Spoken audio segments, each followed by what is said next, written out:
Please remain standing for the national anthem, sung by students from our HVRHS chorus.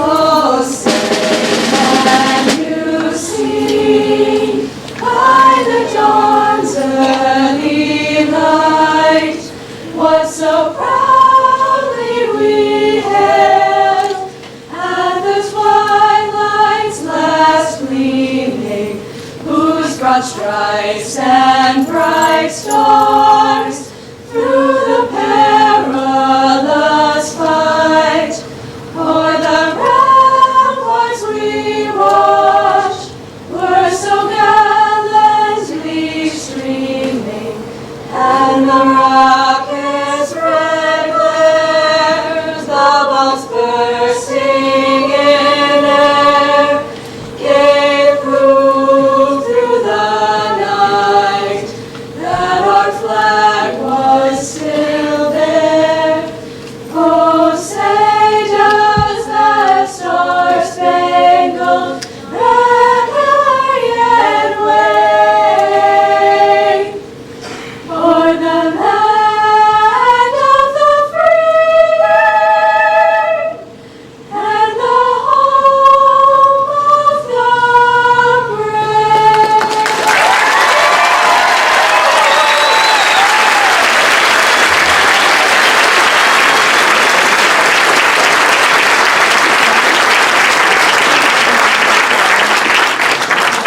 Please be seated.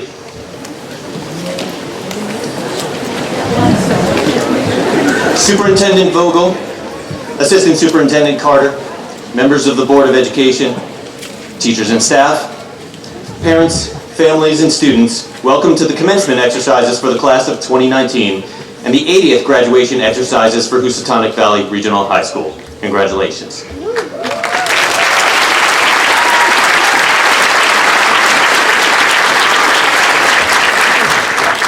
Thank you to everyone for joining us today on this special occasion and for everything that each of you has done to help make this day possible.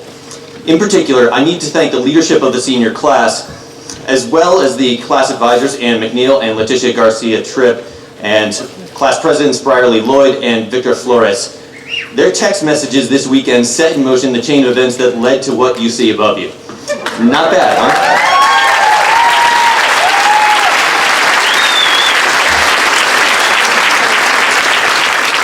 That would not have happened, however, without the supporting cast that demonstrated incredible flexibility in making the shift. I need to thank all of the custodians and secretaries who took care of a million details, but two people in particular, Executive Secretary Julie Lang and Head of Maintenance Jeff Lloyd.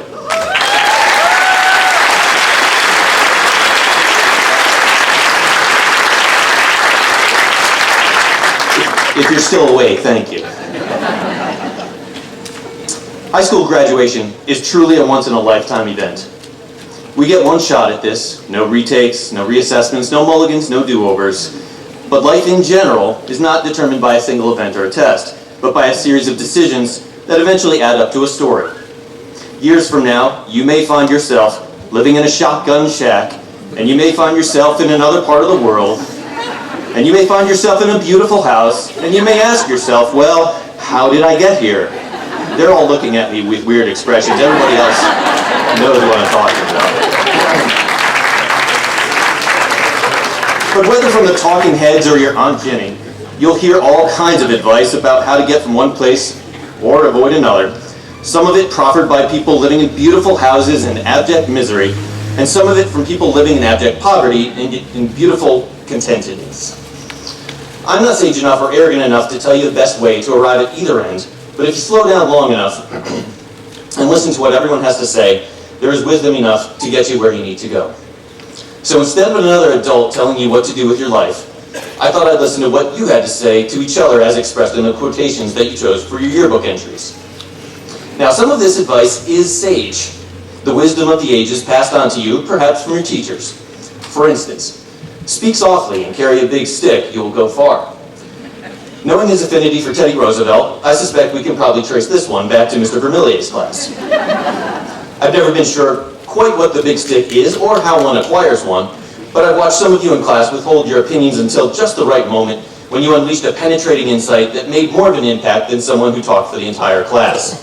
That seems like a good strategy to me. Some of the advice hopefully didn't come from your teachers.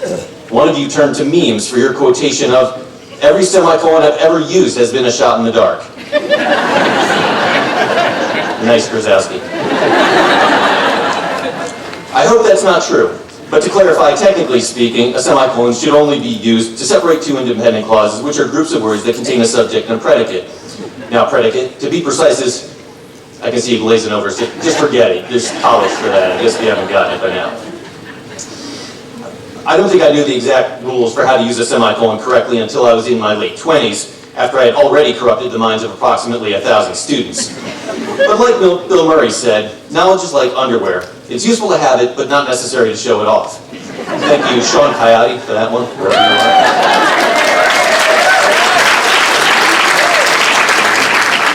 are. We could do worse than to follow the advice of a celebrity who's known for showing up unannounced to parties just to wash the dishes.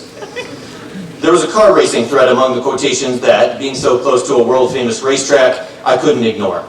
Donovan McRae recalled the words of Formula One champion Michael Schumacher, who said, "Once something is a passion, the motivation is there." That echoes the sentiments of one of my colleagues who said that the mark of an educated person is that they can speak passionately, extemporaneously about something. I hope all of you have uncovered something, anything, that motivates you enough to share that passion with the rest of the world. I've heard students speak about economic justice and log skidders with equal enthusiasm, and they both made an impression on me. And unfortunately, Matthew Buxton, that contradicts the advice of that other great car-driving philosopher, Ricky Bobby, who said, "If you ain't first, you're last." Because life is not a zero-sum game. I know a few of you who have finished far from the top of your class, but who will leave this school vastly different than the person who walked in those green doors 4 years ago. If high school were a race, you got out of the gate slowly, but discovered later on that doing nothing often leads to the very best of some things. We all probably knew that long before Winnie the Pooh reminded us, but some of you needed to live it. And sometimes we need to be open to advice from places we least expected, like a pudgy, aphoristic cartoon bear. And sometimes what seems like practical advice goes a whole lot deeper. Emma Adam, where are you, Emma? There she is. She seized on one of the most valuable pieces of advice I've ever heard, which meant she was paying close attention to something one of her teachers said in class. I share this insight with you today as a public service announcement, as an admonition that might save all of us undue anguish and hours of frustration. Those words come from none other than the great contemporary horticulturist and metaphysician, Mr. Moran, who in the midst of a floral project offered these words that I have now committed to memory. Glitter, he said, is a lifetime commitment.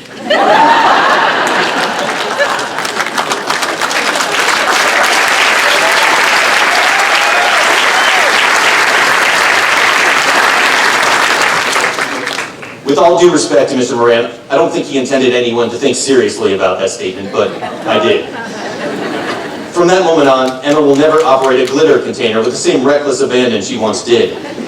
She'll know that if she wants to avoid finding flecks of the stuff in the shower drain or vacuuming it up for the next decade, she'll be more judicious in her glitter dispensation. Maybe she'll avoid glitter altogether. She has changed as a result of something a teacher said. Now, sometimes glitter is just glitter. But for some of you, glitter is the Spanish you learned with Senora Nanny that you will use in 10 years to help a little lost boy find his mother. Glitter may be the Pythagorean theorem that will help you solve a carpentry problem in your first apartment. Or maybe glitter is a line from Robert Frost that pops into your head just at the moment you need to decide which way to go in life. Because education, like glitter, is a lifetime commitment. While the faculty and I believe that we have prepared you to move on to the next phase of your life, we also hope we have provided you with something more than just job training. We hope we have taught you the power of fascination, that our brains are wired to explore and acquire new information. You're made to be curious. Now go see what's out there.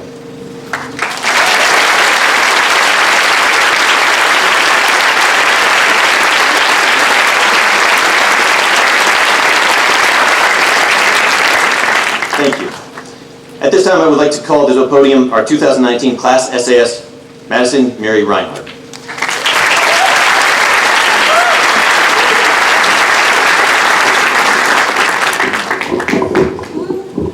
Okay.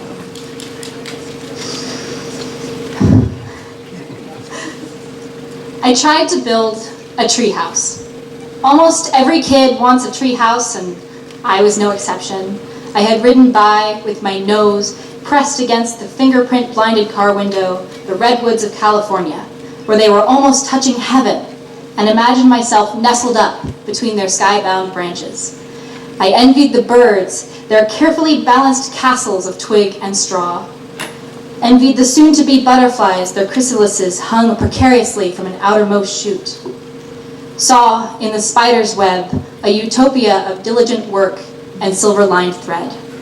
What joy it must be to have the freedom of the breeze blowing through stability. It wasn't enough for me to scramble up there as the other children did, to jovially swing between the branches and then come back down for dinner. No, I couldn't justify the danger of the climb without a clear path and a worthwhile destination. At 18, the worthwhile destination was Brown or Cornell or William & Mary or any of a long list of schools I had been told were synonymous with a bright future, with the pillared fortress of success meant to be impenetrable to regret. I entered senior year wary of my peers, wearing 12th as a badge of shame and believing I was a worm sitting next to birds, butterflies, and spiders, whose place in the sky was already so solid. I'm sorry now to look back on how calculated I became in my tireless comparisons. But I had worked for so long, struggled all for the sake of that treehouse, all for the sake of a place up in that tree. At 9, I tried to build it. I selected the old black walnut that stood tall over the sloping roof, and at 18, 21 universities from all over the US and the UK. From my backyard dreams, I collected my army of 2x4s and nail gun bullets from the cellar and married wood to wood, parallel to the ground, but perpendicular to my path.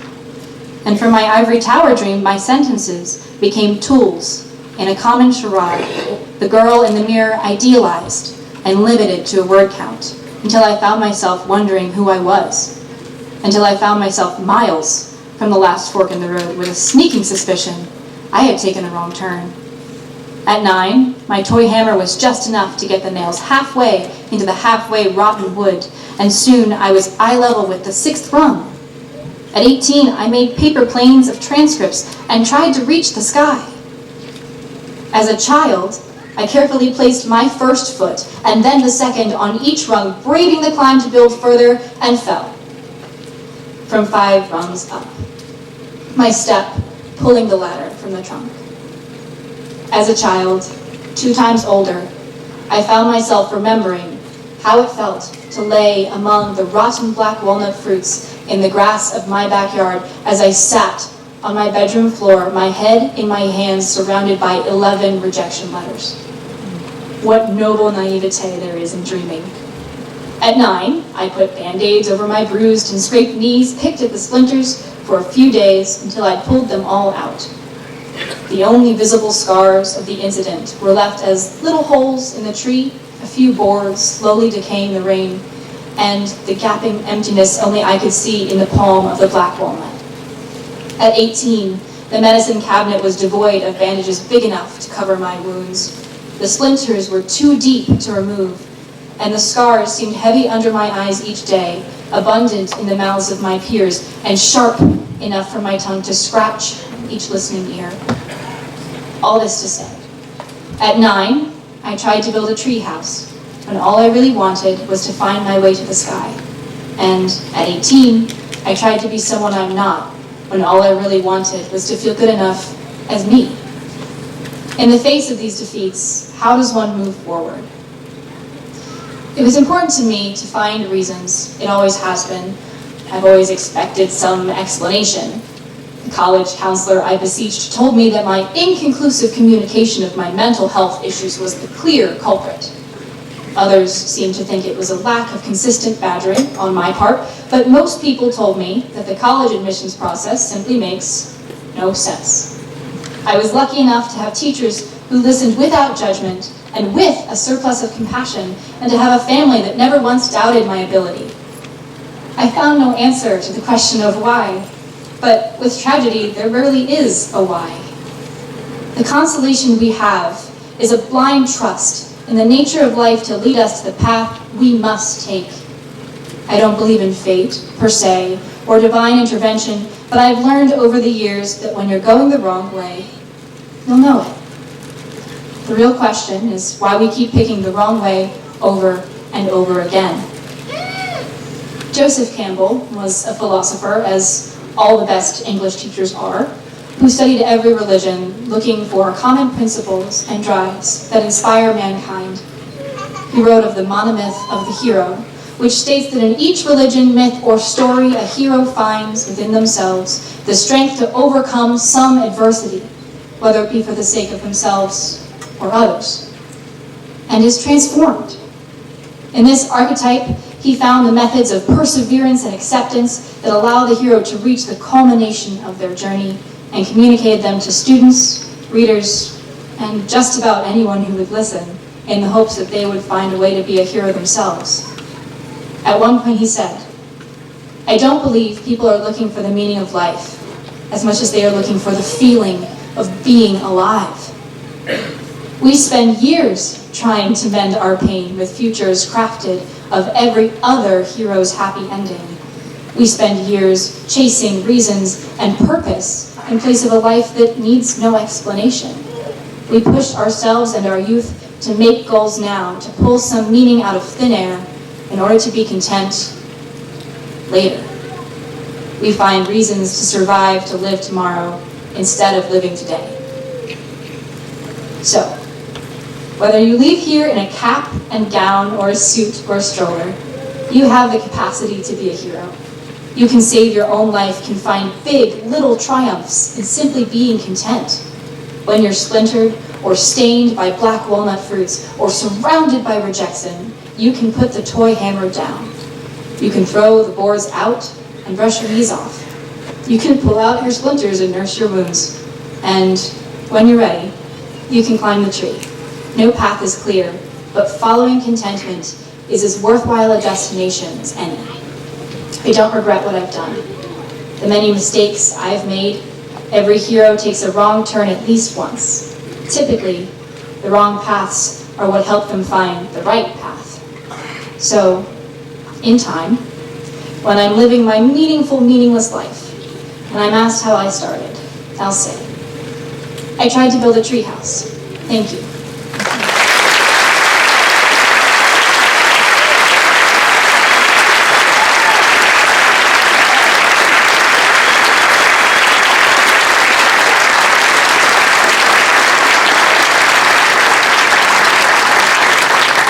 Thank you, Mary. Please welcome our Superintendent of Schools for Region 1, Dr. Pam Vogel.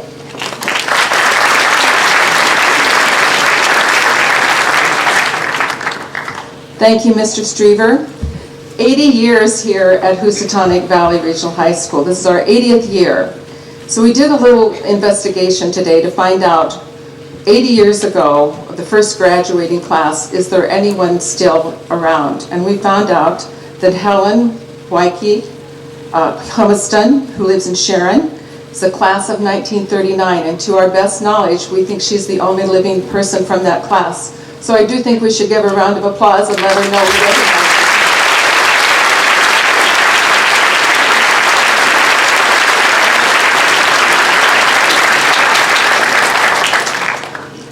her. To the graduating class of 2019, you are a class with a reputation, a positive one. You are smart and you persevere. Many of you have already made plans for what you will be doing in your life. Some of you are planning for college.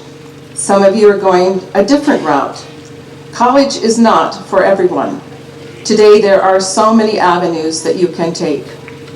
Steve Jobs, a person we probably all consider to be highly successful, did not go to college. He dropped out. Instead, he decided to follow his curiosity and his passion to take certain classes that fascinated him. These courses were one in which he dropped in on, and it eventually led him to the creation of Apple. He faced some significant challenges as he was pursuing his path in life. And he said, sometimes life hits you in the head with a brick, but don't lose faith. Steve Jobs is convinced that the only thing that kept him going in his years after high school was that he loved what he did. And he said, you've got to find out what you love. He believes in connecting the dots in life and understanding your life as you look back on it. He says you cannot connect the dots looking forwards, but you can only connect them looking backwards. You have to trust that the dots will somehow connect in your future. You have to trust in something, your gut, destiny, karma, whatever. You have to believe that the dots will connect the road, will give you the confidence to follow your heart, even when it leads you well off the well-worn path, and that will make all the difference. This is important to hear again. Follow your heart, even if it takes you off the path. There will be unexpected events that take place as you go down the road. We all stumble and struggle at times, but your hard work and faith in yourself will always turn you around, no matter what challenges or setbacks or disappointments you may encounter along the way. You will find true success and happiness when you guide yourself by what makes you come alive. Make your one goal to fulfill the highest, most truthful expression of yourself as a human being. Trust that the dots will connect, and that will make all the difference. Do not be afraid to fail. Instead, be afraid of not trying or not trusting. It is in the trying and the failing and trying again that we learn to do what we need to know. Right now, you probably have your own standards for success. Any standards worth having will be a challenge to meet, and most of the time you may feel that you fall short. But from now on, you can fill out your own report card. You can determine what success means to you. Understand you will always face choices. There will be new dots before you, but follow your heart. Don't feel compelled to follow someone else's path. Live your life with integrity and with purpose. Try to make the world good according to your own standards. Live your life as an honest and compassionate person. I have faith that your class will go out into the world and make sure that our world will be made better by living your life with purpose and with compassion for others. Love what you do and believe that what you do is great work. Live your life with integrity, with grit, and with passion. So to the class of 2019, best wishes from all of us. from the Board of Education, your teachers, the staff, and administration. We will always be here for you, even as you venture out and find your own path. We know that you will show the world how it can be better for everyone. There is so much left to do. Follow your dots and live your life with purpose. Congratulations to the path seekers, the class of 2019.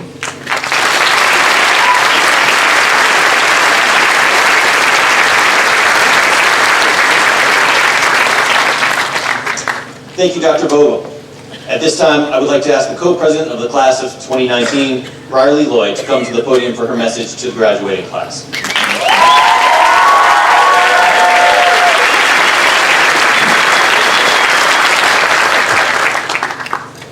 They say that high school is the best 4 years of your life. It's not. Some say they peaked in high school like it's some sort of bell curve, and at the top is a teenager sitting at a full lunch table on top of their schoolwork without a care in the world besides how many days are left until summer vacation.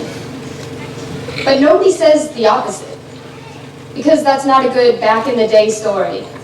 But I'll say it because it's true. I tanked in high school. When asked to characterize our class, I was at a loss. Admittedly, I walk the halls and see dozens of kids I've never spoken to. Furthermore, what could I possibly teach a group of 114 peers who have individually experienced more than I may have? After watching hours of videos titled Funniest Graduation Speech by a Class President, only to be disappointed by censored humor and cringeworthy punchlines, I decided that this speech shouldn't be about the things we see in our class, but the things that we do not. Yes, this class is composed of talented athletes, scholars, actors, musicians, farmers, scientists. We have students working stable and lucrative jobs, students attending some of the most prestigious schools in the country, and students whose ranking is below the top 10%, but have a GPA higher than the average high school valedictorian. The community sees this, knows this, and praises it. But what they don't see is the number of students in the guidance office because we finally realized that we cannot do this alone. The number of absences in our first block class because we slept through our alarm after staying up all night, finishing an essay on stress management that was due last week. The number of panicked emails sent to teachers asking to retake a test because it wasn't just a test. It was our self-worth divided into 53 multiple choice questions and an FRQ. And yet we are told that this is the best time of our lives. I could characterize you all as students and talk about your grades and achievements, but instead I want to commemorate your strength. I cannot stand here and say I know all of you and I know your high school experience, because that simply would be untrue. For some, high school was a breeze, and for others, this day came 4 years too late. But what unites us all is our perseverance. We have gone through some of the hardest times we will ever go through during these past 4 years. Many of us have learned lessons that some adults will never have to learn, but are so often undermined because we don't have mortgage loans yet. Like the rest of our lives is a decline into emotional and financial bankruptcy, but maybe it isn't. Maybe the rest of our life is the best of our life. This ceremony isn't representative of the good old days that have come and since gone, but a symbol that the worst is over and the best parts of our lives are just within reach. They say never look back, but I believe that in order to move forward, we must look back. Look back at all you have done, all you have overcome, all that has hurt you, and all that has made you the person sitting here today. If you cannot be proud of where you are today, be proud of how far you've come. Before I end my 5 minutes of Northwest Corner fame, I want to ask one thing of you. Always remember that life is tough, but so are you. You are a group of some of the most perseverant, dedicated, ambitious individuals I have met, and I can't say this because I know all of you personally, and I'm sure a number of you still don't know how to pronounce my name. But we've made it through these 4 years together, and that is a testimony to who you are and who you will be. We did not come this far to only come this far. In the words of F. Scott Fitzgerald, I hope you live a life you are proud of. And if you find that you are not, I hope you have the strength to start over. So here's to growth, strength, and the fight that is within all of us. Thank you.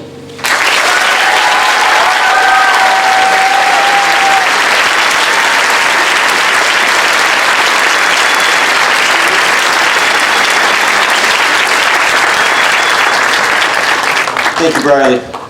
At this time, our AFS exchange students, Mikhail Kudmarston, Martin Raha Viamil, and Zihan Ye, would like to share a few words with all of you.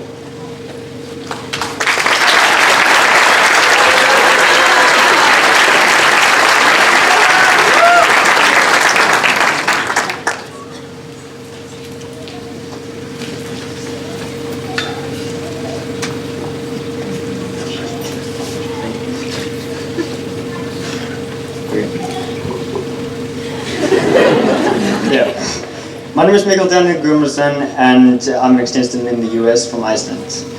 Living abroad for a year has been fun, but it has also been hard. I switched families with a little to no notice in November, struggled with making friends. In the first few weeks I went to Husi, and even went to a hospital for stupid reasons. Not to mention, living with my host family, that is a host mom that is vegan and dairy free. I still get meat when she's not around, but it can be hard. Also, having a family that volunteers for the Falls Village Fire Department can be tiring, because they are on call 24/7. That's why I want to thank my host dad, my host sister, and especially my host mom for putting up with me for the last 6 months. Not gonna say I wasn't close to being sent home, but I was. I also want to thank James, my favorite dog of this year, Bakisini, my liaison and good friend, then my 2 closest friends in school, Martin and Johan. I want to apologize to Mr. Cannon for eating in the library and having my feet on the table constantly. And thank him for being a part of the AFS program in school and helping me find what class I'm supposed to go to. Also, I want to thank Mr. Lovejoy for being my track coach and helping with the AFS program in school. And last of all, thank all the people in the school for accepting me into your community and being friendly. Thank you.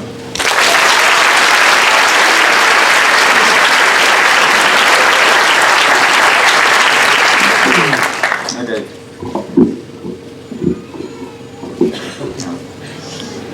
Hi everyone, my name is Martin Roa Yamil. I'm exchange student from Colombia.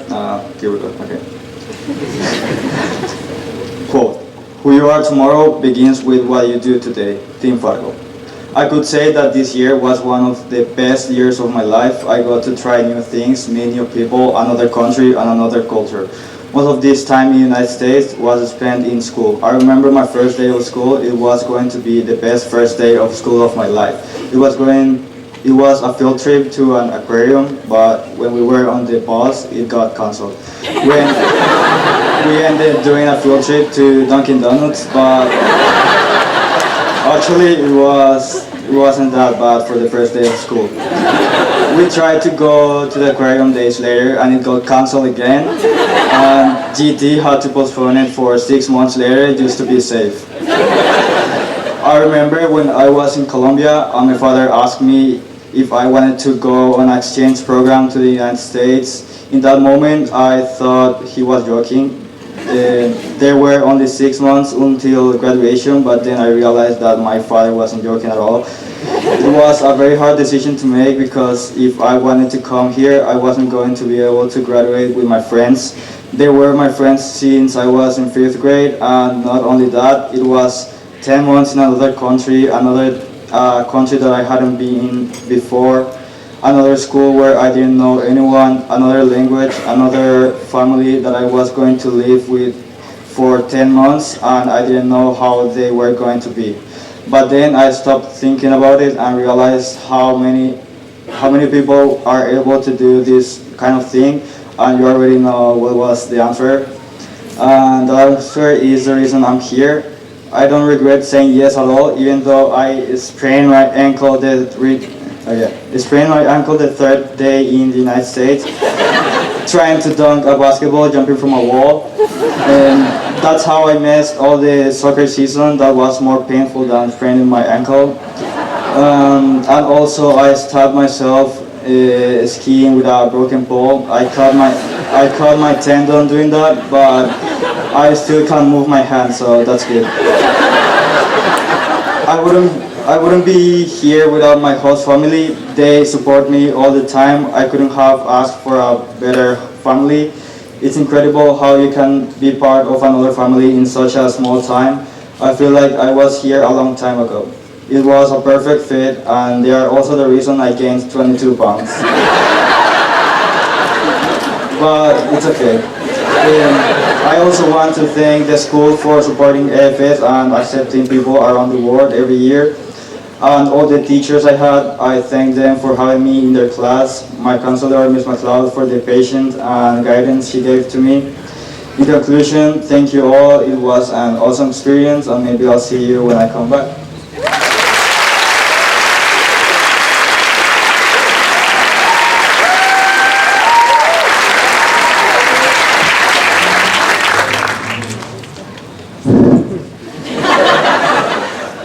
Good evening, ladies and gentlemen.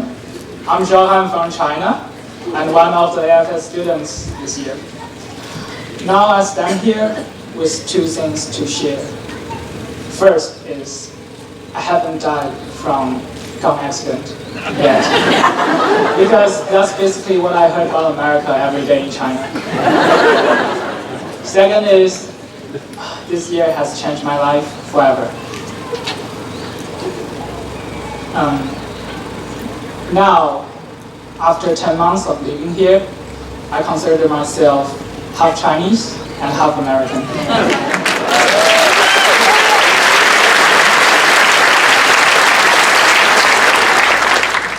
There are two things I learned from the students, teachers, or just the people here. First is how colorful one can be. Where I live, if you're an artist, then you are definitely also a dummy in the math class. Because if you know how to learn math, why bother to learn art? But here, kids can have a good grade, yet they probably also a musician, also an athlete, or a star in the party, or in a firefighter, or a scientist, and so on. Second is how optimistic one can be. What I enjoyed most here, besides the fresh air, is people's smile every day. What I'm thinking is they believe deep inside their heart that everything is possible. Those are two things that are deep inside my American self. So, love you all, and thank you all for making this year happen to me. Best wishes to all the teachers and families and graduates, and also special thanks to my dear host family, Alan's family. We are a perfect match, and this year is just awesome. So, as you guys show me, now I ask you, stay colorful, stay optimistic. Thank you.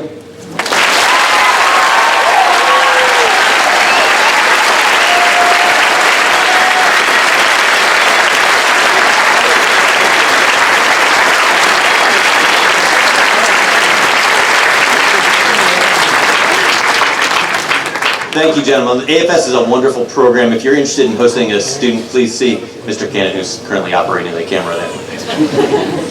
Please welcome our 2019 salutatorians, Soren Klulo and Marika Stifler.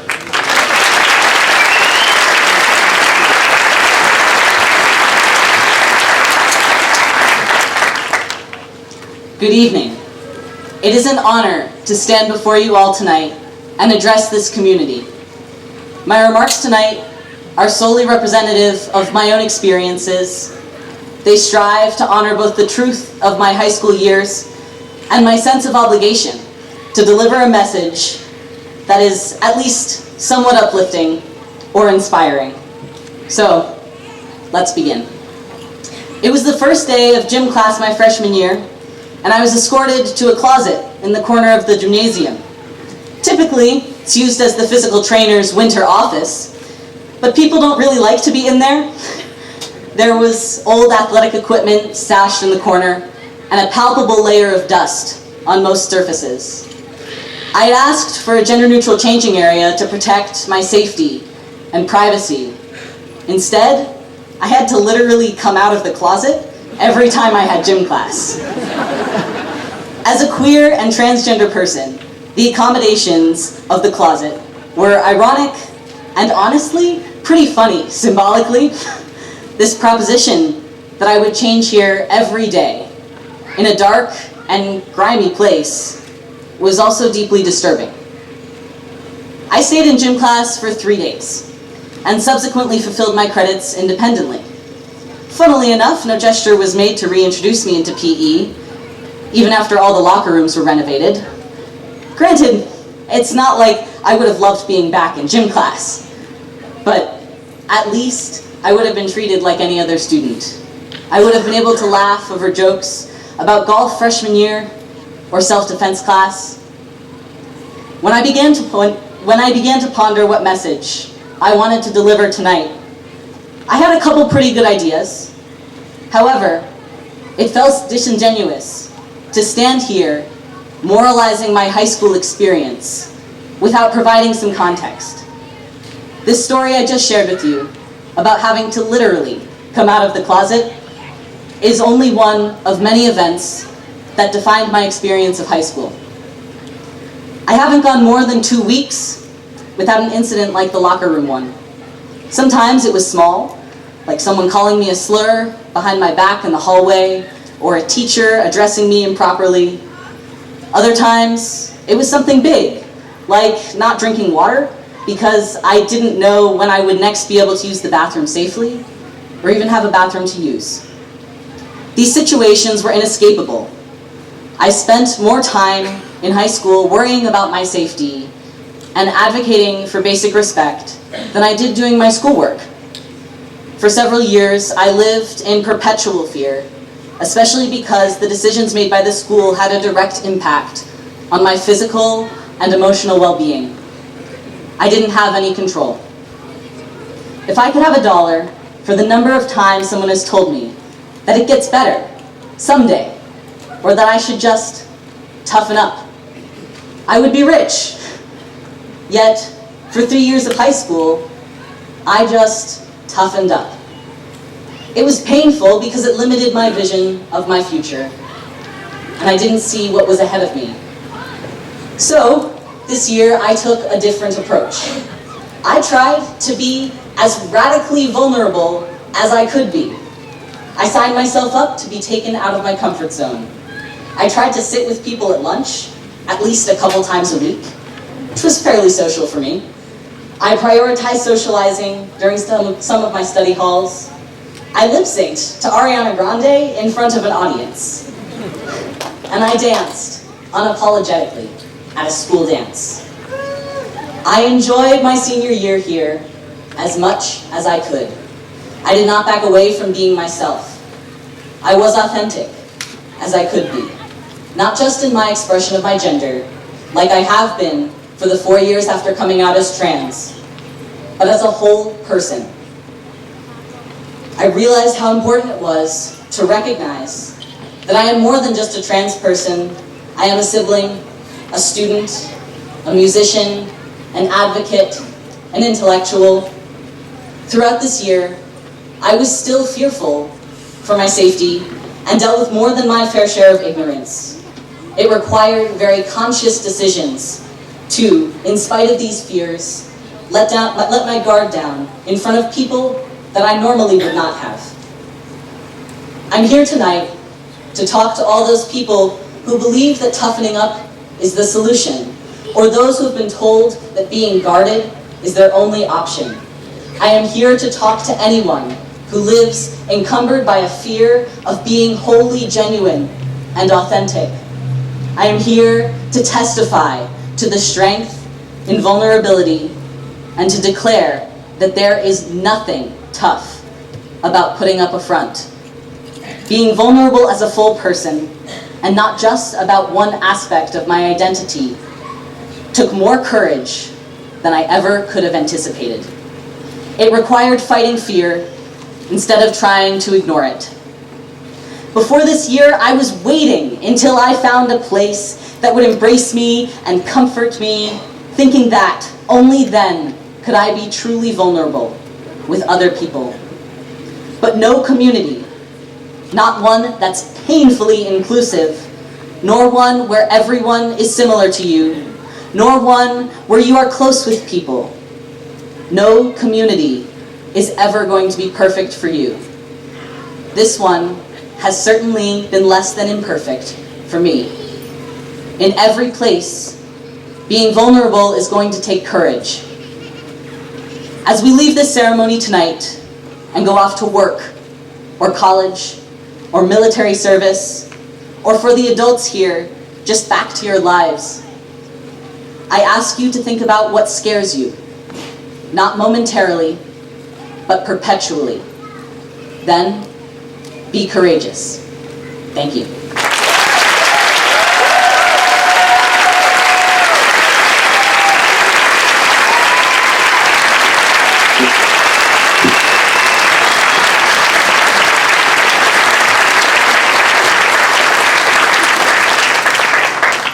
Good evening, and may I be another one of many up at this podium to welcome all in attendance to the 2019 Housatonic graduation tonight. Everyone here means something special to one of us, and thus something of unspeakable value to all of us. Parents, teachers, community members, siblings dragged by the ear to sit in uncomfortable plastic chairs. Thank you for everything that you have done for each and for all of us. On the music department trip to Disney World in April 2018, we spent a day exploring Epcot Center. Walking through the Flower Festival, I noticed out of the corner of my eye that there was a butterfly enclosure. I love butterflies. I have never been able to pin down exactly what it is that I adore about them so much. Maybe it's because they can fly, and that's pretty cool. Maybe it's because they're all really pretty and colorful, and I'm just a closet crow who's very attracted to pretty and colorful things. Whatever the reason, seeing the sign for that exhibit filled me with such incredible excitement that I needed to go see it. I can't say that I didn't yell the word butterflies and then proceed to drag the rest of my group to go see it, because I'm pretty sure I did exactly that. But they allowed me to commandeer their journey, and I'm so glad that they did. I stood in the middle of the netted over garden, watching wide-eyed as the scores of butterflies flew gracefully around my head. And then it hit me. I was happy. No, scratch that. I was joyful. I hadn't been able to feel anything remotely close to that in months, not since the death of my grandmother the October prior. She had lost her 8-month battle against dementia and, well, aging, as all of us are prone to do. Her passing hit me like the train I wanted nothing more than to run me over and leave me underfoot. Something as deeply saddening as that, suffice to say, makes seeing the bright spots through stormy clouds all the more difficult. But something as simple as a butterfly landing on a flower to my left and warming its wings under the strong Florida sun let me feel like a child doing barefoot cartwheels through summer grass again. Now that is what being an artist is all about. It's about being able to find pleasure in the simplest of things. A good cup of coffee, the sound of rain on metal rooftops, a pair of fluffy socks, a tiger swallowtail, when everything else seems to be falling into shambles around you. An artist was a label that I rejected because I didn't think that it fit me correctly, even if others did. My mother, an accomplished painter in her own right, told me out of the blue last month that I was just as much an artist as she because of my ability to feel as deeply as I do. Being a stubborn teenager, I deflected that statement thinking it was a merely one-off thing that all mothers say to their children, like, bring a coat, it's gonna be cold, or you should really wear socks with that pair of shoes, you're gonna get a blister.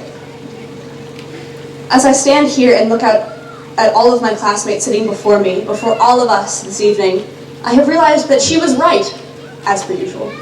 Sorry, Mom, for not listening to you. You are all some of the strongest people I have ever met. We have all made it through the past 4 years, even when it seemed impossible. I have watched many of my fellow graduates grapple with more physical, mental, and familial hardships than could ever be deemed fair to deal with in an entire lifetime, with more dignity, grace, and determination than I could ever dream of attaining.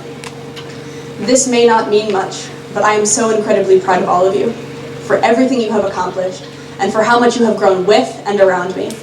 At the end of this ceremony, we will have left our time at Housatonic far, far behind us, for the better or for the worse. We all have the rest of our lives ahead of us. I beg all of you, persevere.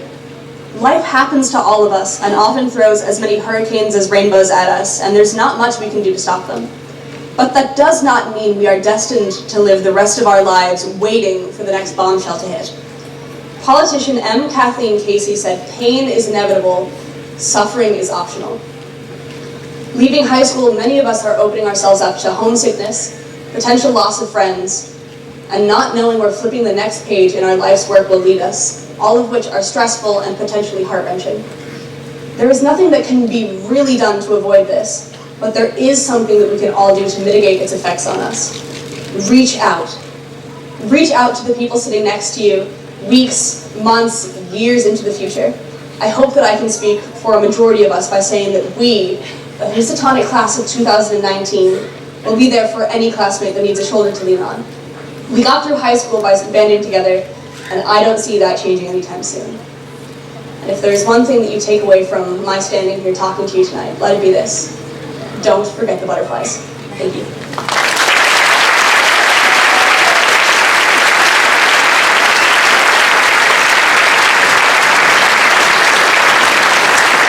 Thank you, Sean and Monica.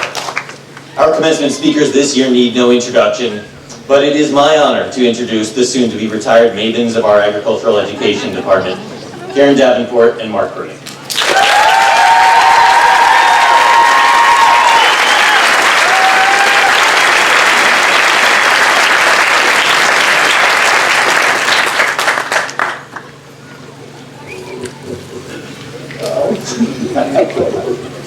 We might need 2 mics.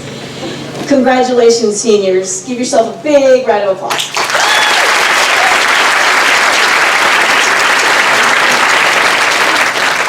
Mr. Burdick and I would like to thank you, as well as Mr. Straver, Mr. Sheeby, Dr. Vogel, Ms. Carter, Mr. Herrick, members of our Board of Ed, all of the teachers and staff, parents and community friends for letting us serve this wonderful community for 72 combined years.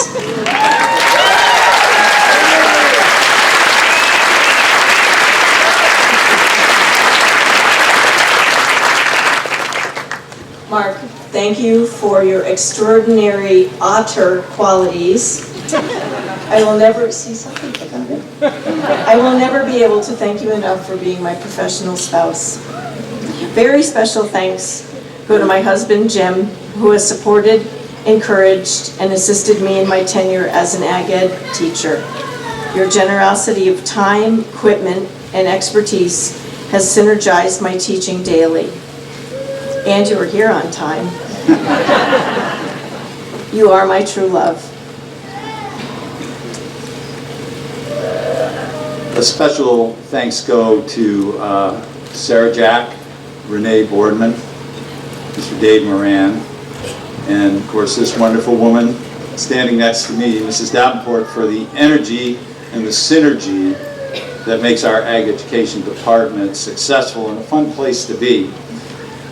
I need to also especially thank my family, my son Tyler and his wife Jessica, my daughter Sarah and her husband Aaron and their son Brooks. I think they're off playing somewhere. I'm so very proud of you. Most of all, I want to thank my wife Bonnie, who's my soulmate, my sounding board, and my heart's friend, and I love her very much. But tonight, we're here to congratulate the super class of 2019, a class that when I noticed your talent as freshmen and knowing retirement was coming, I said, that's the class I'm going to retire with. It's always a daunting task to give advice to a graduating class, but we hope you can remember some of what we say this evening. First of all, the road to your career could be very difficult and different than what you think now. Opportunity may present itself in a non-perfect way. Take me, for instance. I've had many jobs before teaching. Here comes Maggie Baldwin. Please don't leave. Dave Moran, get your pen and pencil out. My first job was with an arborist. And how did that work out for you? It had too many ups and downs, and I found out it was not for me. Next, I went to work in a bread factory. What happened? The boss said I was always loafing, and so I left. I then went to work at a muffler shop. How'd that go? My boss told me to pipe down, and at the end of the day, I was exhausted. I then heard about a woman who had a horse farm. All the horsemen knew her and told me about the job. What happened then? Well, I finally thought I had a stable job, but bit by bit, she kept stalling with my paycheck, so I left because I had too many nightmares. I decided to look at a more medical occupation. First, I became a masseuse. Did you like that? I did, but I guess I kept rubbing people the wrong way.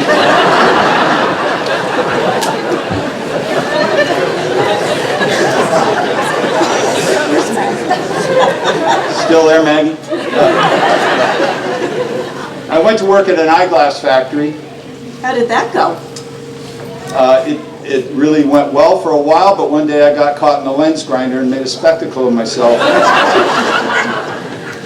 A friend told me they needed doctors over in Egypt. Really? Well, what kind of doctors do they need in Egypt? Chiropractors. It would have worked out, but my patients kept giving me too much back talk. So finally, somebody said, why don't you become an ag teacher? And that's what I did. And we're all very thankful for that.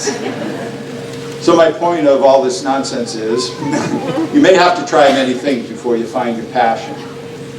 The main tenets I've always held are respect others and they will in turn respect you. And if you always have a positive outlook, you'll have a happy life. That is why I'm providing a bumper sticker to all of you seniors. Just say no to negativity.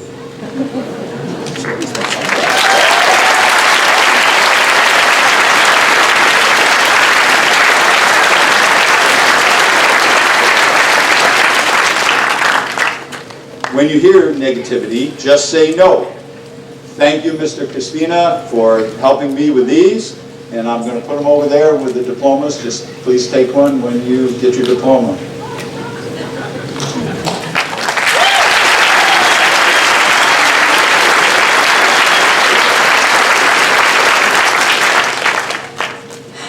So as I look out at all of you in your graduation garb, actually Thanksgiving comes to mind with clamor and gratitude at peak levels.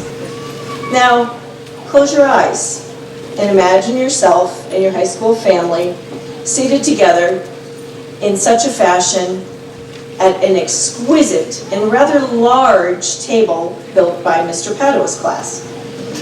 I would see funny, kind, gentle, resilient, reliable, creative, and motivated students who make up the class of 2019. As freshmen, you were just seedlings, waiting to be nourished, cared for, and cultivated. Your growth potential was there early on, and we see it blooming today. For example, we have seen natural-born leaders grow from running class meetings as freshmen to seniors who have pruned their skills to achieve outcomes that serve the greater good. From the senior class day of service and meals of hope, to the proposal to serve the emotional needs of our classmates with the help of HYSB. You have grown out of your comfort zone and we thank you. There are others who serve their community as firefighters, emergency responders, and graduates who are developing town hubs to educate visitors and locals about our legendary neighborhoods. Still, others have traveled abroad to build schools, churches, and homes. Some have gone on to different lands to learn the language and culture with the belief that we truly are a global community. There are friends sitting next to you who have competed in local and state contests and have had to overcome their fear of flying to compete in national competitions, bringing honor and recognition to the class of 2019. You have achieved high honors for a variety of competitions, and it reflects on our school. Some will join the armed forces, and your service will resonate in our schools and towns. Bless you.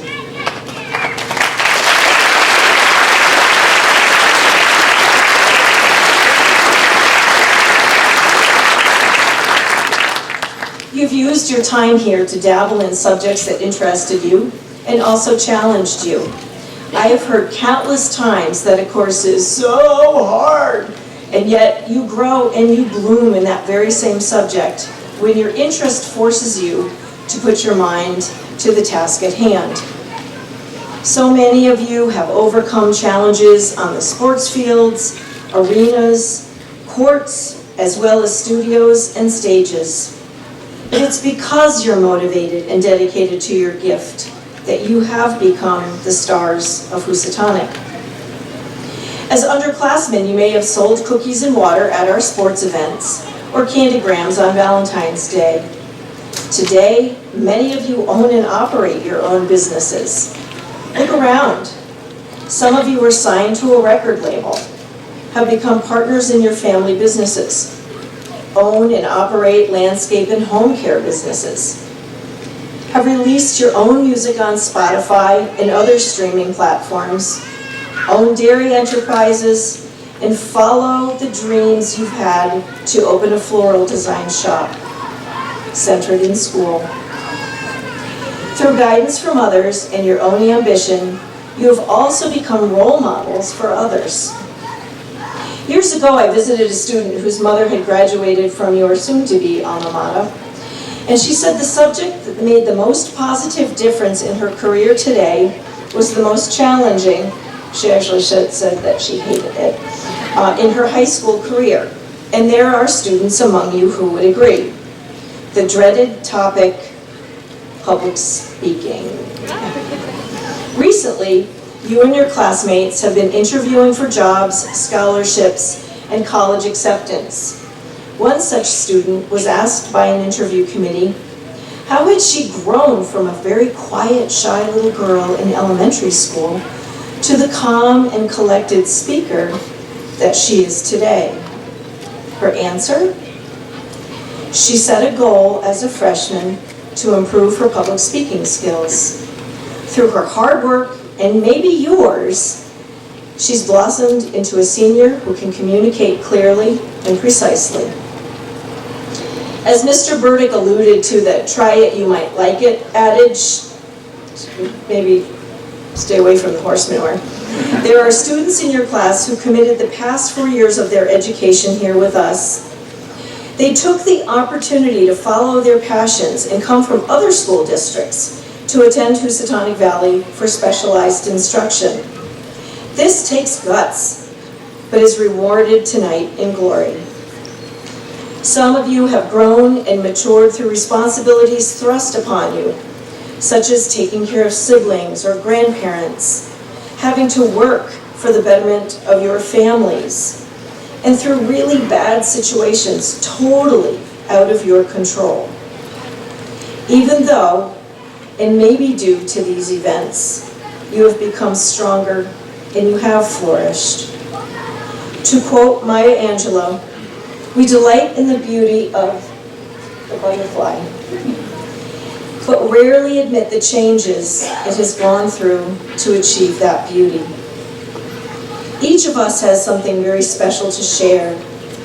Through the seedling sprouting to the amazing peony in full bloom and fragrance, you too will stand strong and withstand rainy days, hot weather, and the brutal cold to blossom with the guidance and nurturing of your family, friends, teachers, and coworkers.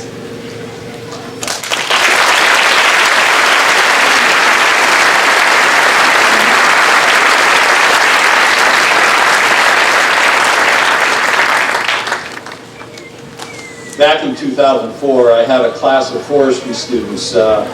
We wanted to plant some Fraser fir Christmas trees up on the hillside across from the coffee shop up on that really kind of rocky land up there.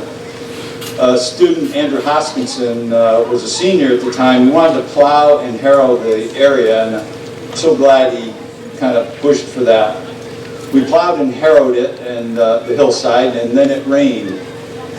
We went up to plant after the rain, and I was walking the ground and I spotted a piece of rock. Many people wouldn't have looked twice at this rock, but I knew what it was. I picked it up because it was a piece of chert or flint, and as I looked at it, I realized how significant it was. I have it with me here tonight, and it's very small. I'll describe it to you. It's from an early Native American group that lived maybe there. It's about 1 inch wide, a little more, and about 5 inches long. It's sharpened on all 4 edges. The job was always done by someone very skilled, usually using a deer antler as a chisel. One end is rounded for gouging, and one end is flat like a chisel. The sides are sharpened for skinning, scraping, and there are 2 especially sharp points at the beginning of the long edges. Who used this tool? Probably a woman that had to work scraping hides and gouging marrow from bone. Could have been a man's hunting knife, but probably a man's hunting knife may have been napped to hold a handle, so it could be held by a handle. When I hold this tool, it's spiritual for me. It connects me with that time. It connects me with the people that were free. They were dealing with their environment, with the tools and the knowledge they had. It was their time to be alive. Class of 2019, you are also free. And this is your time to be alive. This high school, your teachers, your parents, and your community have given you the tools to deal with your environment. Your work ethic, your integrity, your choices, and your actions will define who you are. Improving our world will not come if we wait for someone else or some other time. You're the ones we've been waiting for. This is your time. Make it happen.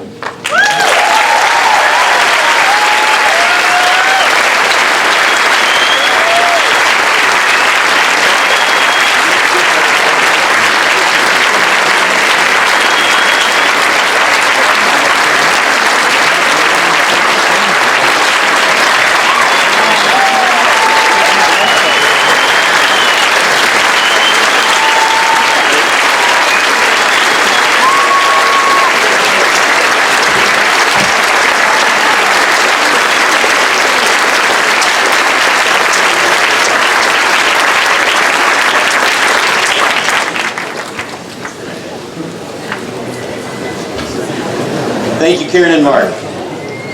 At this time, we would like to present the Community Award of Merit. Each year, we honor a person who exemplifies what it means to serve our Region 1 community. It means getting involved to make the community better through volunteerism, support, and commitment. At this time, I would like to welcome to the stage 2 people who exemplify this, Karen and Mark.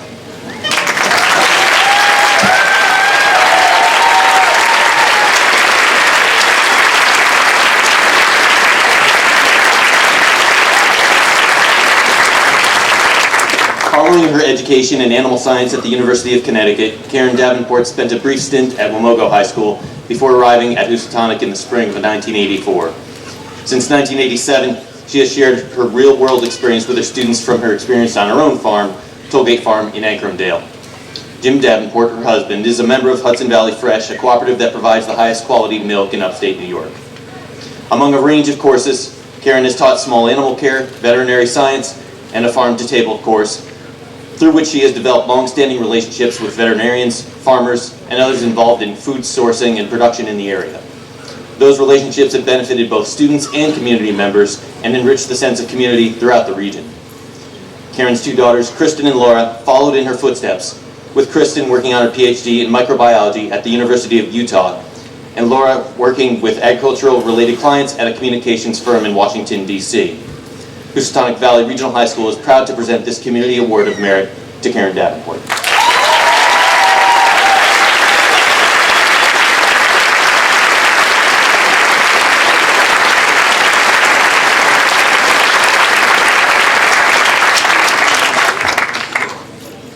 Mark Burdick has served the teaching profession for 41 years between Housatonic Valley Regional High School and Nonawak High School in Bethlehem, Connecticut, which he attended as a student, as well as the University of Connecticut, where he earned his bachelor's in animal science and his master's in higher technology education in 1975. His path to retirement took an interesting turn 9 years into his career, however, when Mr. Burdick tried his hand at cheese making. That's the one job he actually did have before becoming a teacher. I was always in the way. He's here all night, folks. There might be another butter joke too. I'm waiting for the rim shot. When Connecticut legislators penned the Educational Enhancement Act of 1986, it encouraged Mark to take a second look at teaching as a career. Enticed by the incentive, Burdick also realized what he was missing in the interactions with students, and when Walt Burcroft retired from teaching the agricultural mechanics courses in 1987, Mark returned to the classroom where he's been ever since. He has taught courses in forestry, agricultural mechanics, and agricultural engineering for the better part of that time, and he has advised the FFA and electric car activities outside of class. In all of these roles, he has nurtured relationships with local businesses that have enriched student learning and benefited the local community. Mark's progeny followed in his footsteps and those of his wife Bonnie, who is a teacher at Cornwall Consolidated School. Sarah is now an assistant principal at Hall High School in West Hartford, and Tyler is the alternative high school teacher alongside Mark here at Housatonic. Housatonic Valley Regional High School is proud to present this Community Award of Merit to Mark Burdick.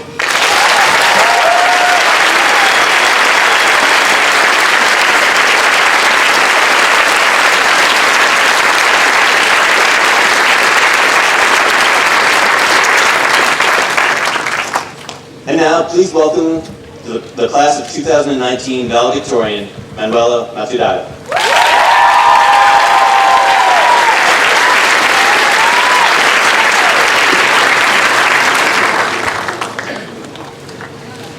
Good evening, family, close friends, distant relatives, faculty, alumni, neighbors, and strangers.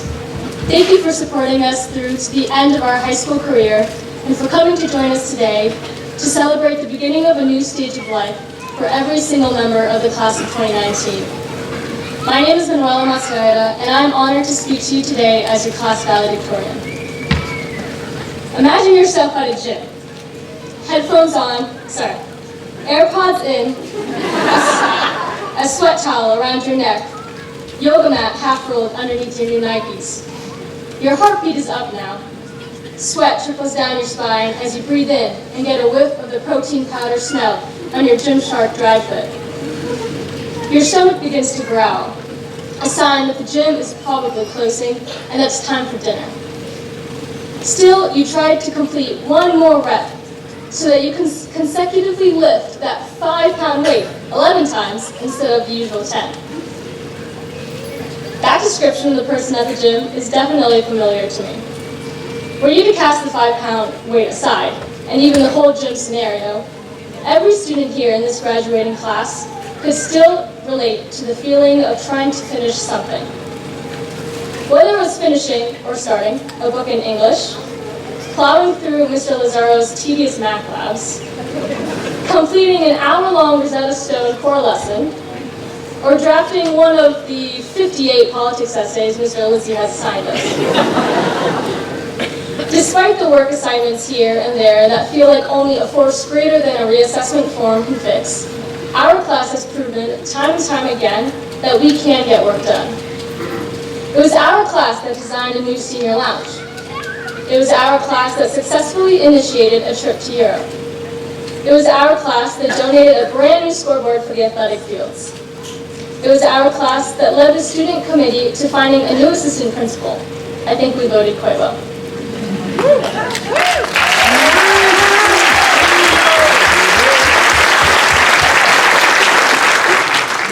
It was our class whose top 10 members had GPAs that were almost indistinguishable from one another.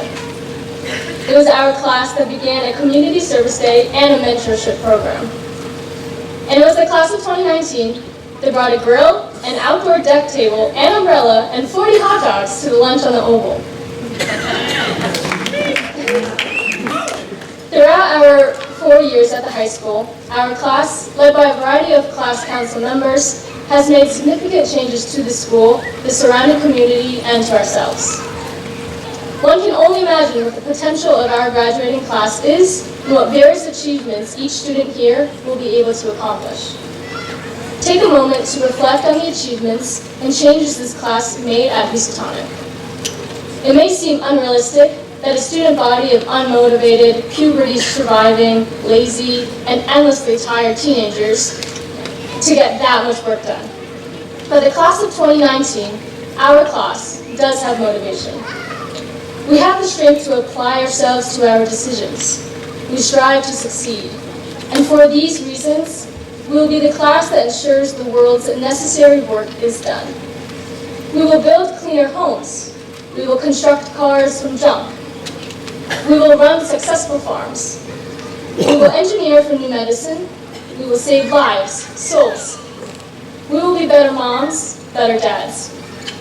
In the Bible, Galatians 6:9 says, "Let us not become weary in doing good, for at the proper time we will reap a harvest if we do not give up." As we move on to the next stage of our lives, let us not give up or lose hope. Let us not lose the motivation that we have shown throughout high school. Let us persevere through the inevitable struggles that will try to make us lose hope. Let us not become impatient, but instead wait for the future. Let us commit ourselves to decisions, to ourselves, to our peers, to our administrators, to God. Then and only then will the changes we long for in this world become a reality. So pick up that weight and do that last rep, because it counts. Thank you.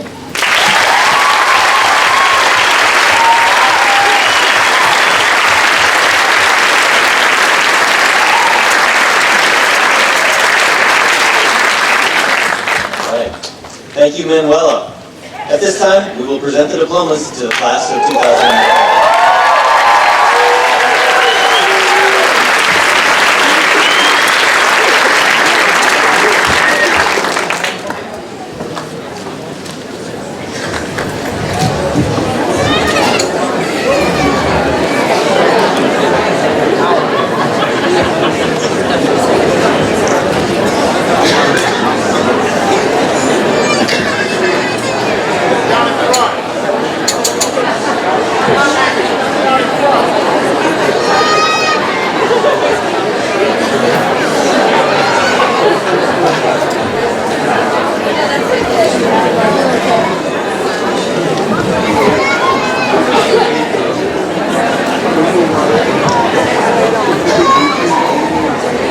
With honor, Anna Grace Kuhn.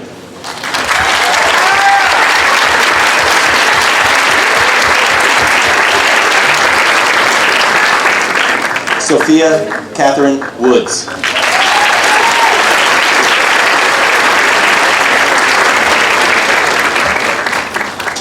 Hope Olivia Arrogate.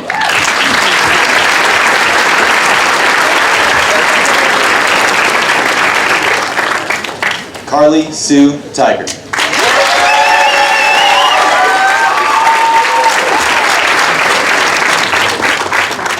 Brooke Shelby Manassi.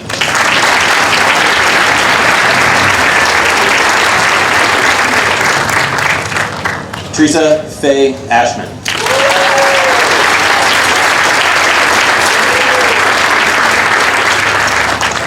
Nicole Marie Gorat.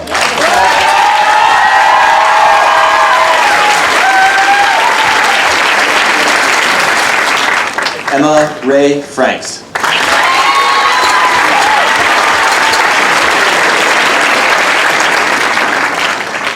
Manuela Bonnet Arango.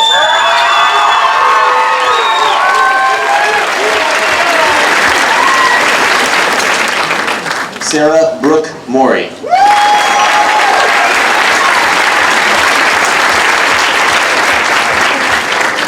Valeria Cardenas Arango.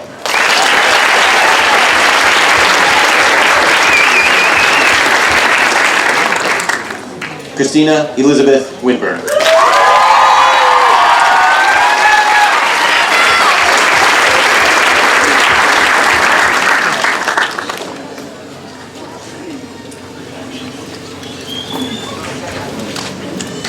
Jad Roger Tyndall.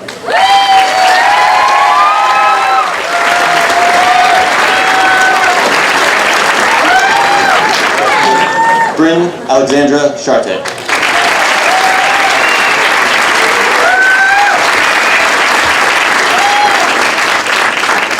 Nicole Gabrielle Kowalski.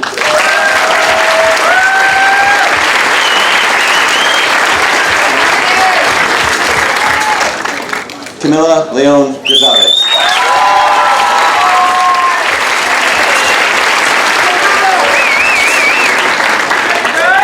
Josephine Beal Horowski.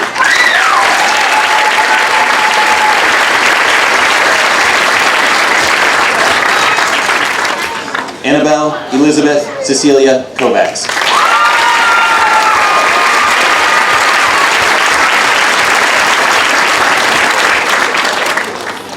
Amelia Margaret Budnick.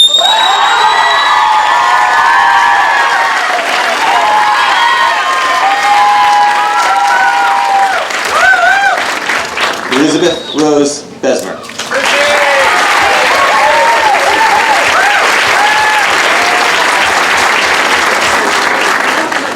Nicholas Adam Winberg.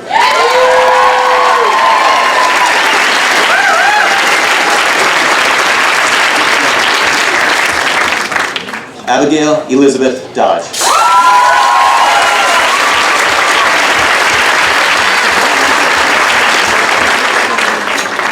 Charlotte Lee Purdy.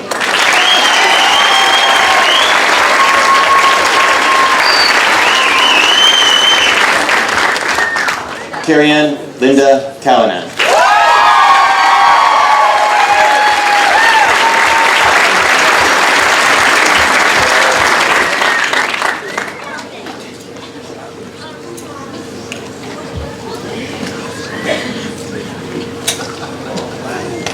Bryant Rivera Quinones.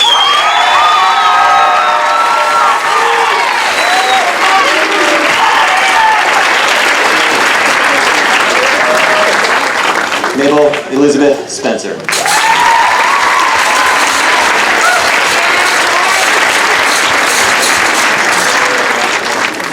Sierra Rachel O'Neill.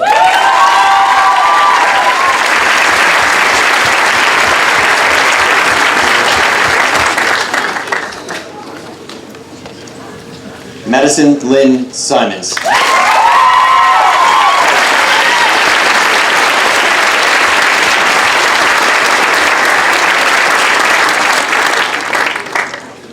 Tucker Allen Whiting.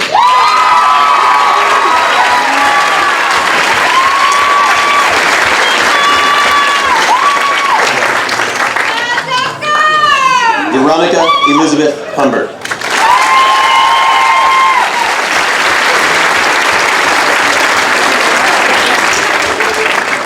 Olivia Jean McCarthy.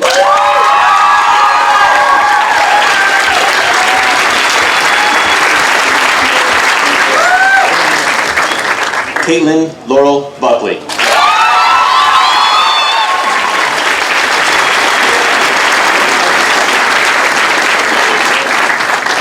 Chris Walter Winburn.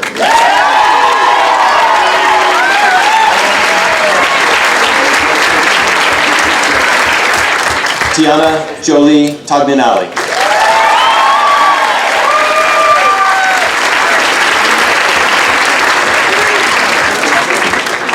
Olivia Rose Woods.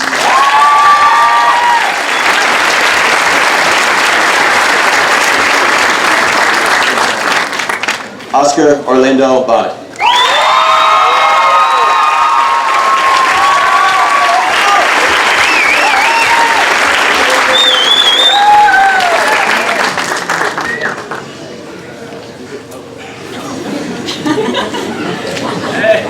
Sadie Pearl Grzowski.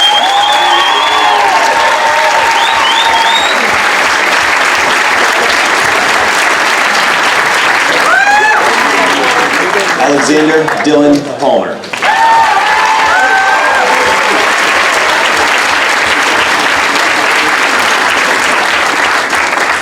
Madeline Grace Alonia.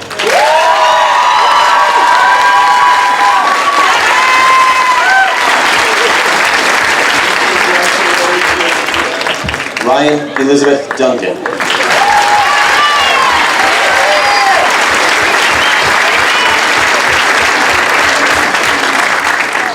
Allison Marie Cole.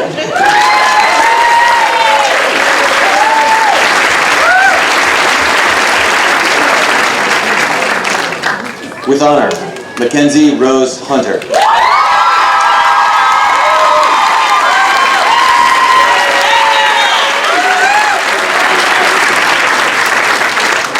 Calpurnia Ann Carter.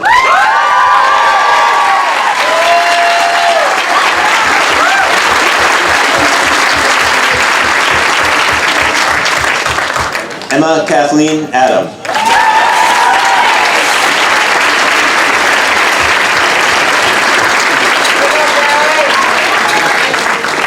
Sydney Elizabeth Clark.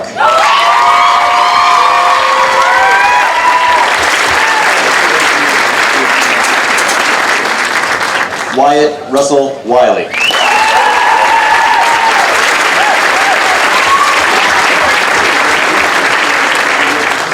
Johan Yep.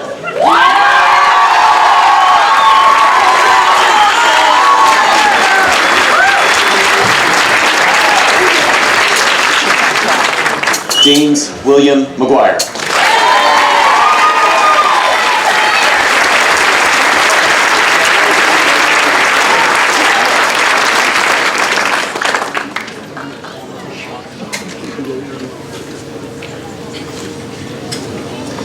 Tyler Anthony Neal.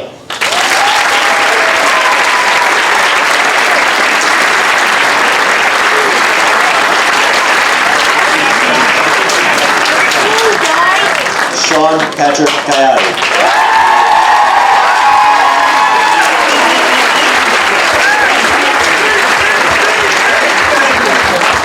Holden J. Marks.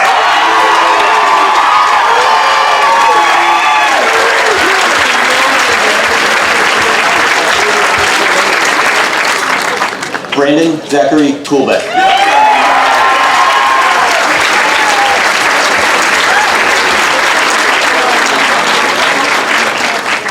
Alex Russell Melius.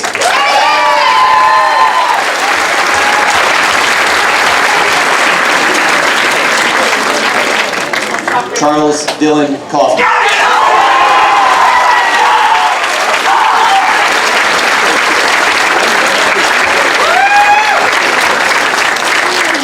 Aaron Glenn Sheehan.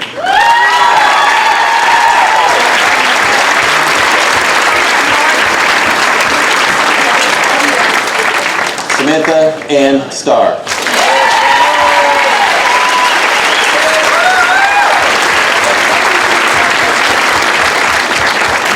Troy Edward Brazy.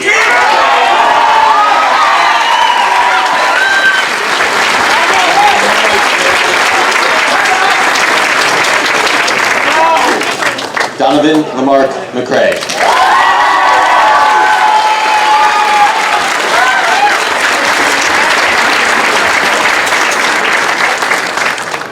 Matthew Peter Buxton.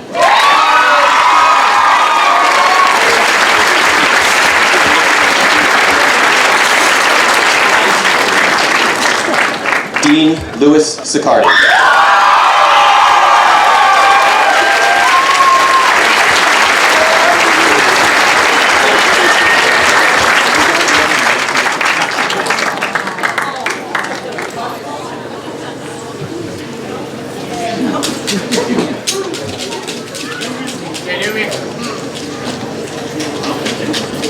Jack Donovan Rand.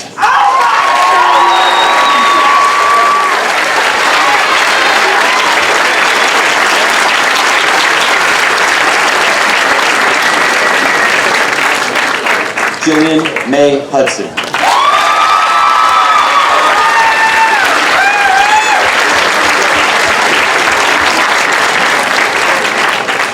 Delaney Irene Sheehan.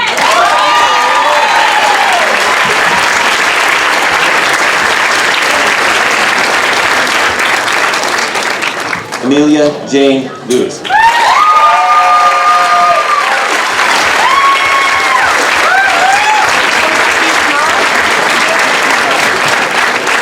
Susanna Elaine McCarthy.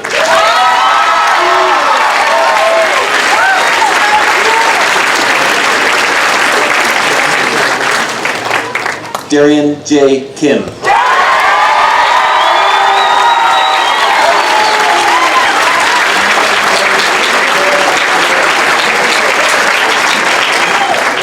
Caleb Stephen Spur.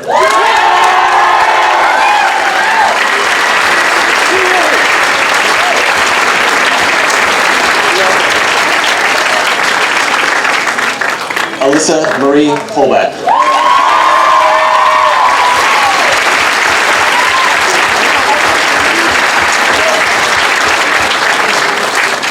Alexa Elizabeth O'Connor.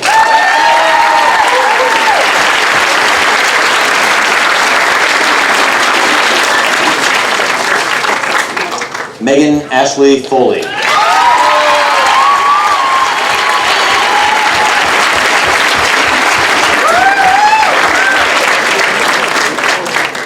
Samuel Robert Taylor.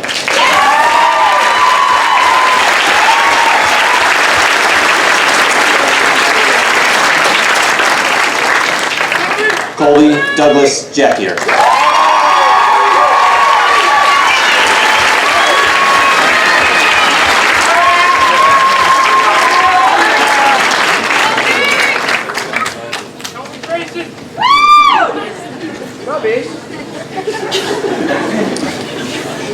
Nicholas Vella O'Neill.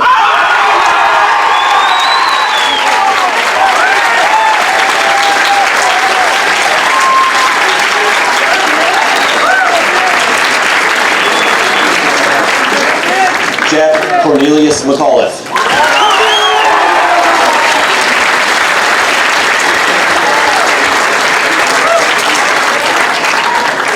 Jack Daniel Wayne.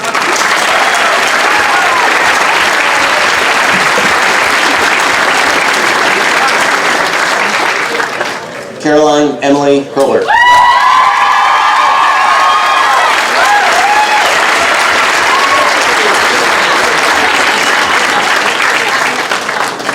Nathan Alexander Farwell.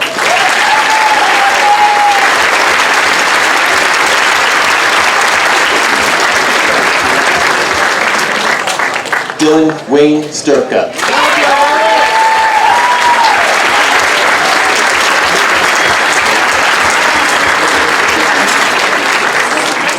Joshua Yupe Brinson.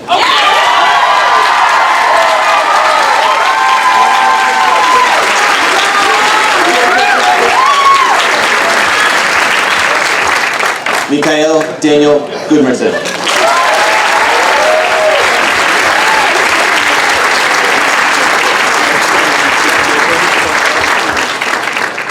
With honor, Madeline Judith Decker.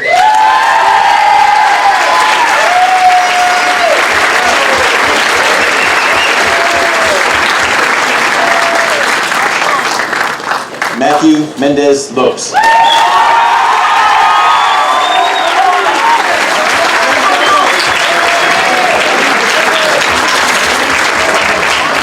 Noah Christopher Strid.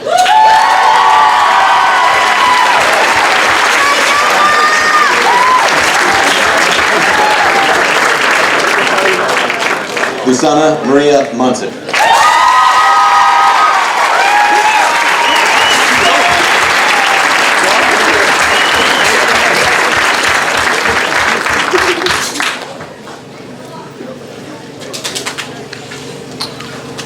Way to go, girl. John Christopher Bartram.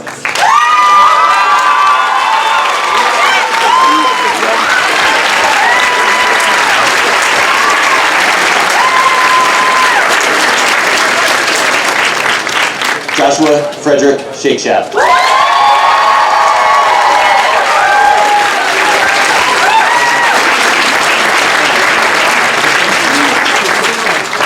Abby Lynn Van Dusen.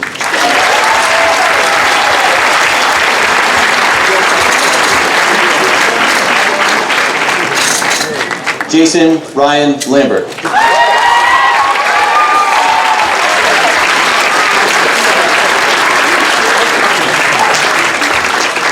Sean Vincent Holback.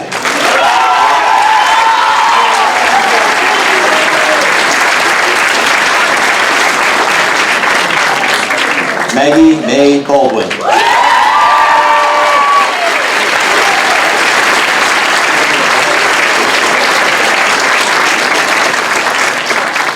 Aiden Patrick Dillon.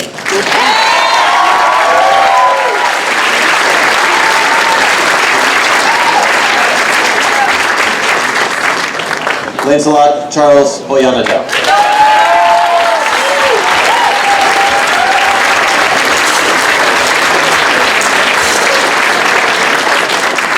Michael Alexander Pierce.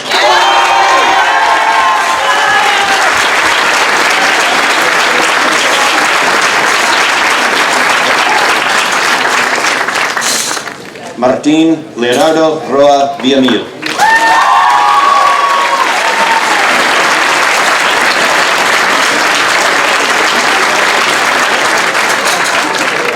Zachary John Ongley.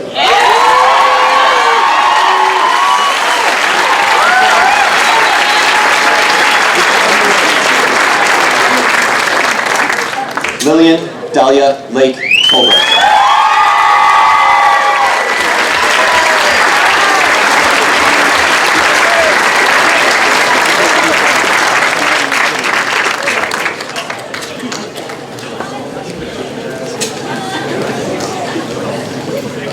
Elijah Christopher Johnson.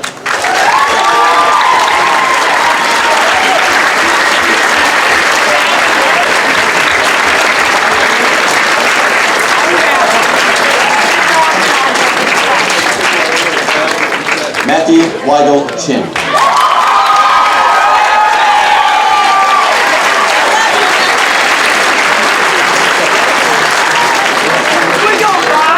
Evan Jatone Scott Miller.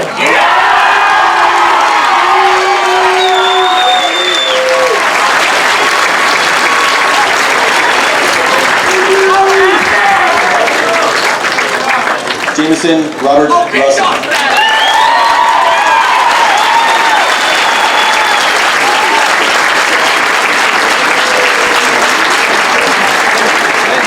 Matthew Alexander Carroll Murray.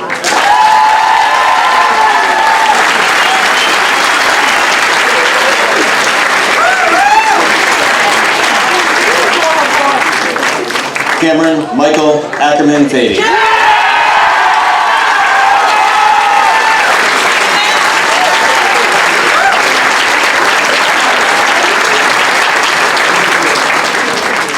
Naomi Vinay Delmeda.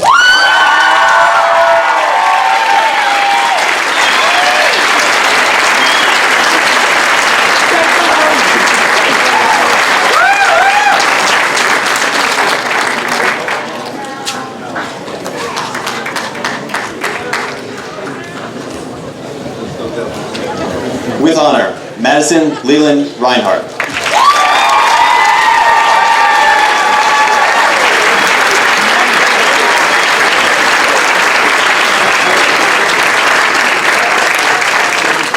With honor, Victor Emmanuel Flores.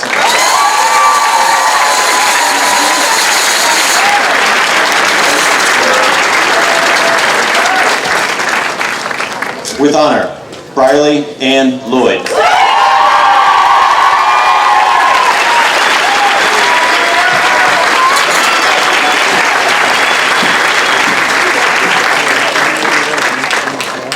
With great honor, Marika May Kozik-Stifler.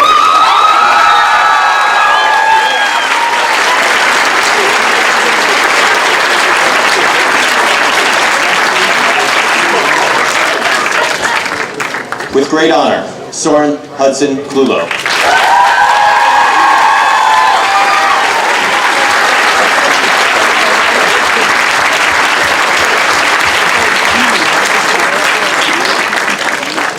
With greatest honor, Manuela Matsudaira.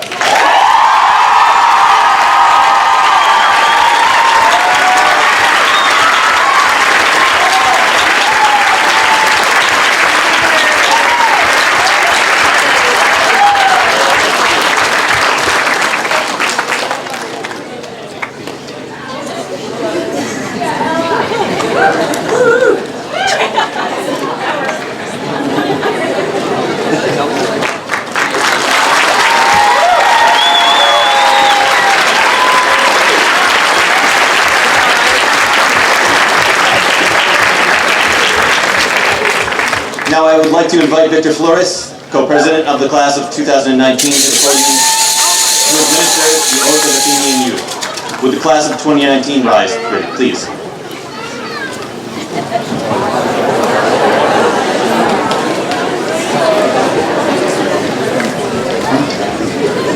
We will never bring disgrace on this, our community. We will never bring disgrace on this, our community. By any act of dishonesty or cowardice. By any act of dishonesty or cowardice. We will fight for the ideals and sacred things of the community. We will fight for the ideals and sacred things of this community. Both alone and with many. Both alone and with many. We will revere and obey the community's laws. We will revere and obey the community's laws. And will do our best to incite a like reverence and respect. And will do our best to incite a like reverence and respect. In those above us who are prone to annul them. In those above us who are prone to annul them. Or set them at naught. Or set them at naught. We will strive increasingly to quicken the public sense of civic duty. We will strive increasingly to quicken the public sense of civic duty. Thus, in all of these, we will transmit this community. In all of these, we will transmit this community. Not only, not less. Not only, not less. But greater, better, and more beautiful. But greater, better, and more beautiful. Than it was transmitted to us. Than it was transmitted to us. At this time of the class of 2019, please move your tassel.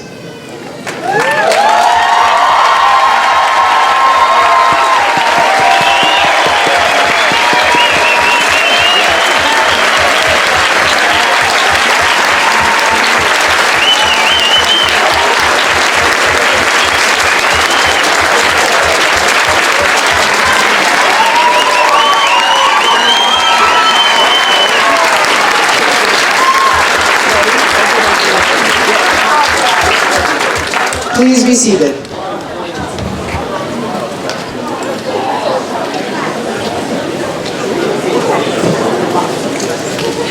Good sportsmanship medals are awarded for participation, academic excellence, cooperation, and coachability in varsity sports and related activities.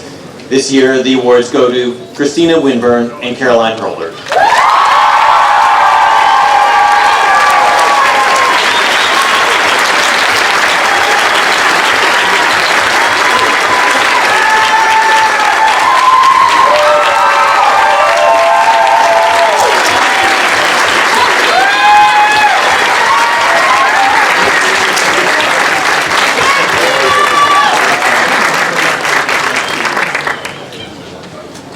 Good citizenship medals are awarded to 2 members of the senior class who, by conduct and example, best exemplify the high ideals of scholarship, character, leadership, and service.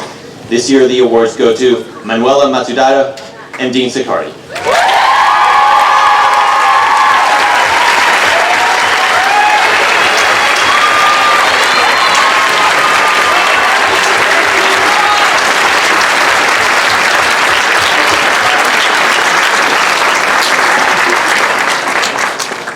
Patricia Chamberlain, would you please step forward?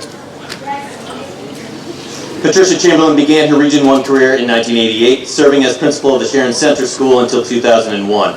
She was the region's assistant superintendent from 2001 to 2005, and then the Region 1 superintendent from 2005 until her retirement in 2017. Patricia has always had a love of and deep appreciation for the arts. Patricia was the Region 1 arts coordinator for many years. She fostered the development of the musical theater program at Housatonic. She established the Grade 4 Arts Day, and she volunteers her time to raise funds for music, art, and theater programs in Region 1. The Chamberlain Arts Achievement Award is given in honor of Patricia Chamberlain, former principal and superintendent in Region 1. This year's recipients are Bryn Charte and Dean Sicardi.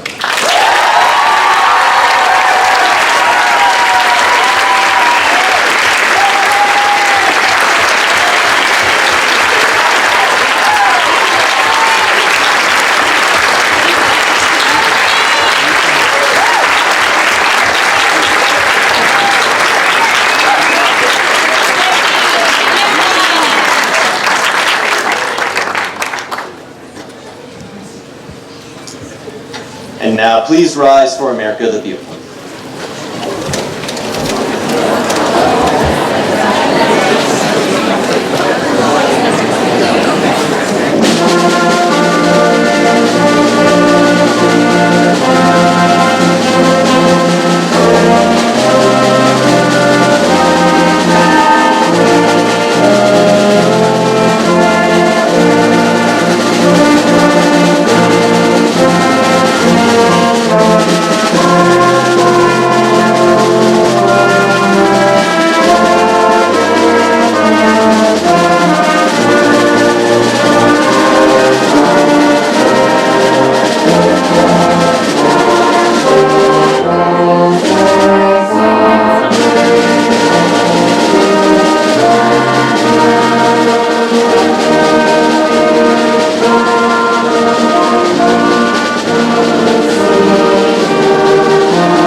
Thank you to everyone for joining us this evening. It's so great to see many familiar faces out there.